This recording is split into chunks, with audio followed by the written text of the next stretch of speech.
আপনি জানেন কি আমাদের সবচেয়ে কাছের শত্রুকে? আমাদের প্রতিটি মানুষের সবচেয়ে কাছের শত্রু হচ্ছে আমাদের নিজেদের নার্ভাসনেস। আমরা যখন প্রথমবার নতুন কিছু করতে যাই, আমাদের নার্ভাসনেস আমাদের সবচেয়ে বেশি ক্ষতি করে। গতকালকে সংসদ অধিবেশনে একজন সংরক্ষিত নারী আসনের নারী সংসদ সদস্য স্মার্টলি বক্তব্য দিতে গিয়ে নার্ভাসনেসের কারণে উনি কিছু মিস্টেক করেছেন। আমি ভিডিওটা দেখার পরে ওনার ব্যাপারে আরও কয়েকটা ভিডিও দেখেছি। আমি দেখেছি উনি খুব ফ্লুয়েন্টলি ইংলিশ বলতে পারেন, কিন্তু সংসদের মতন একটা জায়গায় বক্তব্য দিতে গিয়ে উনি নার্ভাসনেসের কারণে বাংলিশ বলে ফেলেছেন। সচরাচর আমরা সবাই কম বেশ বাংলিশ চর্চা করি, বাংলার পাশে স্মার্টলি ইংলিশ বলার চেষ্টা করি, কিন্তু সেটা যখন মিডিয়াতে চলে আসে অনেক সময় সেটা আমাদের বলার যেই ভঙ্গিমা সেটা কারো কাছে ভালো লাগে, কারো কাছে দৃষ্টকটু মনে হয়।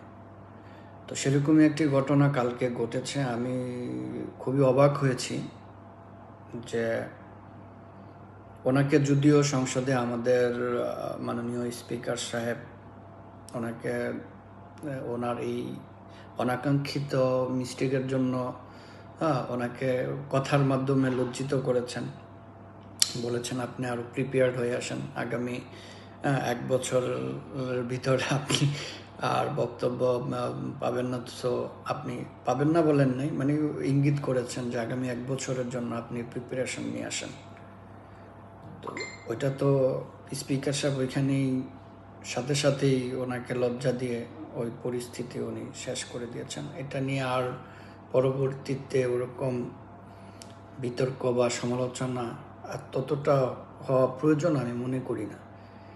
কিন্তু সবচেয়ে ইম্পর্টেন্ট যে জিনিসটা, যেটা নিয়ে বিতর্ক বা সমালোচনা হওয়ার কথা, এটা কি ইচ্ছাকৃত কোনো ভুল না, এটা কোনো